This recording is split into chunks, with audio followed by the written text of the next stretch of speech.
समाचार क्यारी में। और दिल्ली विधानसभा चुनाव की दस्तक के साथ ही विभिन्न सियासी गतिविधियां दिल्ली में बढ़ गई हैं और दिल्ली की जो वर्षों पुरानी मांग रही है, दिल्ली देहात की मांग, किसानों की मांग, इसके समाधान को लेकर के भी अब आवाजें बुलंद होने लगी हैं। हाल ही में दिल्ली के किसानों का एक प्रतिनिधिमंडल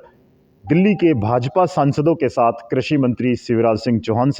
से मिला है और उनसे बातचीत की है, वर्षों से लंबित किसानों की समस्याओं के समाधान की। और उसकी जो प्रतिनिधि मंडल रहा है उसमें से कुछ सदस्य हमारे साथ जुड़ चुके हैं जिनसे हम बातचीत करेंगे कि दिल्ली के किसानों को लेकर के किस तरह की केंद्रीय कृषि मंत्री से मुलाकात रही। दीपक मानसिंह जो युवा नेता हैं वो हमारे साथ जुड़ चुके हैं और सुरेड़ा 18 के प्रधान चौधरी देवेंद्र सिंह यादव जी, उनसे भी चर्चा करेंगे जो इस प्रतिनिधि मंडल के महत्वपूर्ण सदस्य रहे हैं। तो आइए पूछ लेते हैं कि इस दिल्ली विधानसभा चुनाव के समय में एक ऐसा अहम मुद्दा जो किसानों के लिए संजीवनी है, जीवन रेखा माना जाता है दिल्ली देहात के लिए, उन सब मुद्दों के लेकर के जिस तरह से प्रतिनिधिमंडल की मुलाकात हुई है, क्या आश्वासन मिला है, क्या समझते हैं, क्या वर्षों से लंबित ये किसानों की मांग हल हो पाएगी। बहुत बहुत स्वागत है प्रधान जी आपका समाचार क्यारी में। जी जय श्री कृष्णा जी धन्यवाद। तो, जी धन्यवाद। कैसी रही मुलाकात? सीधे केंद्रीय कृषि मंत्री से आपने मुलाकात की है दिल्ली के प्रतिनिधिमंडल के तौर पर किसानों के। समाचार कैरी के माध्यम से मैं ये बताना चाहता हूँ कि अभी 2 दिन पहले हमारा जो एक प्रतिनिधि मंडल हमारे दिल्ली देहात का हमारे सांसद कमलजीत सहरावत जी द्वारा, रामवीर सिंह विधूड़ी द्वारा और योगेंद्र सिंह चंदौलिया द्वारा हमारे पूरे क्षेत्र जो देहात का था, उन्होंने हमें कृषि मंत्री जो हमारे केंद्रीय कृषि मंत्री हैं शिवराज चौहान जी, उनसे मुलाकात करवाई थी। हमने अपने अपने क्षेत्र की अपने अपने इशू जो रखे थे उनके सामने, उन्होंने बहुत अच्छे ढंग से हमारी उन विषयों को सुना है और उन्होंने जो बात बताई मुझे ताज्जुब होता है, अचंभित हूँ मैं कि उन्होंने जो केंद्रीय योजनाएं जो हमारे सेंट्रल गवर्नमेंट के जो योजनाएं थी वो हमारी स्टेट गवर्नमेंट को दी और उन्होंने ये बताया कि उन योजनाओं को वापस किया गया है, यानी कि जो हमारा पैसा जो इशू उसमें रिलीज करते हैं वो पैसा कृषि देहात के लिए, भाई सपोज करो कि जैसे कि बीमा की हैं, हमारी फसल बीमा है और हमारे पानी की समस्याएं की रूप में थी और जैसे हमारे ट्रैक्टर के रूप में थी जो हमारी एक ग्रांट जो दी जाती है सब्सिडी, उसको वापस किया गया है। मैं उनकी जो उन्होंने जो शब्द इस्तेमाल करे मैं उनको सुनकर अचंभित रह गया कि वो पैसा वापस सेंट्रल गवर्नमेंट के उनको जो हमारी स्टेट गवर्नमेंट ने दिया है। तो उन्होंने ये भी रखी कि बात कि भाई मैंने आतिशी जी को जो चिट्ठी लिखी थी, लेकिन आतिशी ने उनको एक अपशब्द के रूप में उनका एक प्रयोग किया गया जो उन्होंने महसूस किया। लेकिन जो बात हमारी दिल्ली देहात की थी, सबसे पहले तो हमारी जैसे रावता की पानी की थी,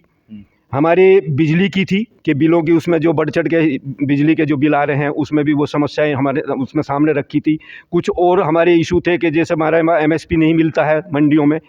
और अलग अलग इशू हमारे अपने उसमें थे। उन्होंने बहुत ही अच्छे ढंग से हमारे इसको सुना और सुनने के बाद में उन्होंने जो आश्वासन हमको दिया है, मैं उनका बार बार धन्यवाद करता हूं कि उन्होंने ये कहा है कि भाई मैं अपनी तरफ से, मैं अपने सेंट्रल गवर्नमेंट की तरफ से स्टेट गवर्नमेंट को मैं इन चीज़ों के बारे में आपको अवगत करवाऊंगा और हमारे अपने दिल्ली देहात के जो किसान हैं उनकी समस्याओं को दूर करने की मैं पूरी कोशिश करूंगा।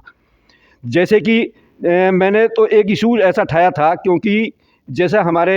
ये पानी का समस्या है, बहुत ज़्यादा पानी के रूप में है और जैसे हमारे ट्रैक्टर का है, हमारे जो कॉमर्शियल के ट्रैक्टर के तो रजिस्ट्रेशन दिल्ली में हो जाते हैं, लेकिन जो हमारा एग्रीकल्चर उसमें आ जाता ट्रैक्टर, उसका रजिस्ट्रेशन भी दिल्ली में नहीं हो रहा है। और 10 साल का जो इशू है हमारा कि भाई डीजल के जो वाहन है उसमें 10 साल की इशू में है। तो उन्होंने ये कहा हमारे मंत्री जी ने कि किसान एक बेचारा गरीब है, वो किसी से कर्जा लेकर किसी से कैसी करके एक बार एक मशीन खरीदता है, लेकिन वो 10 साल बाद में वो मशीन तो जू की तू रह जाएगी, उसका क्या बिगड़ता है। और इन्होंने इशू कर दिया कि उसको 10 साल बाद में ख़त्म कर दो, बेचारा किसान तो मर जाएगा। तो उन्होंने ये भी आश्वासन दिया है कि ये एग्रीकल्चर का जो हमारे जो इंस्ट्रूमेंट हैं या हमारे जो एग्रीकल्चर में काम आने वाली जो चीज़ें हैं उन पे भी सब्सिडी मिलनी चाहिए और हमारे जो फसल बीमा है उस पे भी सब्सिडी मिलनी चाहिए। मैं इसकी वजह से मैं इसी बात से ये कहता हूँ कि हमारे जो कृषि मंत्री जी हैं, मैं तो बहुत ही इतना खुश हुआ कि हमारी एक दिल्ली देहात का जो प्रतिनिधि मंडल है वो हमारे कृषि मंत्री जी से मिला, क्योंकि मेरा तो पहला ही इस चांस ऐसा है कि जो कृषि मंत्री जी से मिले हैं। हमारे दिल्ली देहात के हमारे ढांसा बारह के प्रधान जी भी थे और उधर नरेला साइड से भी थे। उन्होंने अपने अपने इशू रखे और इशू को उनका समाधान करने की उन्होंने पूरा आश्वासन हमको दिया। आपको क्या लगता है, क्या ये इशू हल होंगे? वर्षों पुरानी लंबित मांगे हैं। देखो, मैं तो वैसे इलेक्शन का तो माहौल है ही है। मैं अपने किसान भाइयों से भी अपने हैं जो हमारे सरकार, दिल्ली सरकार ऑलरेडी हमारे उसमें है, जो भी उनका प्रतिनिधि हमारी किसी सभा में जाता है तो हम तो कम से कम यही कहता हूं कि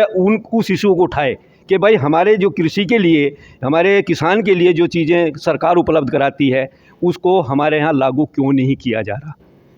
मैं तो सबसे पहले हमारे जो सीएम साहब हैं हमारे, मैं तो उनसे भी यही कहूँगा कि उस चीज़ को लागू कर दो, क्योंकि जब एग्रीकल्चर हमारे यहाँ है फ़िलहाल, अभी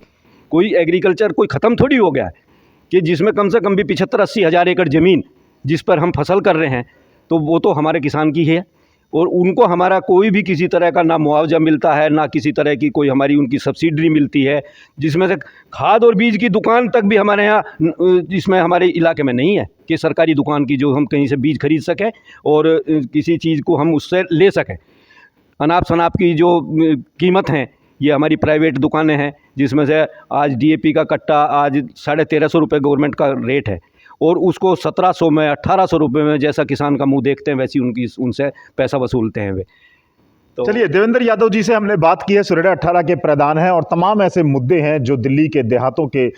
किसानों के लिए बहुत ज़रूरी है। उन सब विषयों को लेकर के एक प्रतिनिधिमंडल ने मुलाकात की है और उसका परिणाम क्या रहेगा ये देखना बड़ा दिलचस्प रहेगा। लेकिन दिल्ली के देहात से एक मजबूत आवाज़ उठी है। दिल्ली के भाजपा सांसदों के साथ, दिल्ली के खापों के अध्यक्षों के साथ, दिल्ली के आम किसान ने केंद्रीय कृषि मंत्री शिवराज सिंह चौहान से मुलाकात कर दिल्ली की उन तमाम समस्याओं को सत्ता में बैठे उन नेताओं के कानों तक पहुंचाने का प्रयास किया है जो कानून बनाते हैं, जिनकी एक कलम से किसानों की मांगें पूरी हो सकती हैं, जिनके एक आदेश से किसानों की बद से बदतर होती हालत में सुधार हो सकता है, ऐसा मेरा मानना है। कितना असर रहेगा सुरेडा 18, ढांसा 12 और तमाम ऐसे लोग रहे किसानों की समस्याओं को वर्षों से उठाते रहे, उनकी यह आवाज़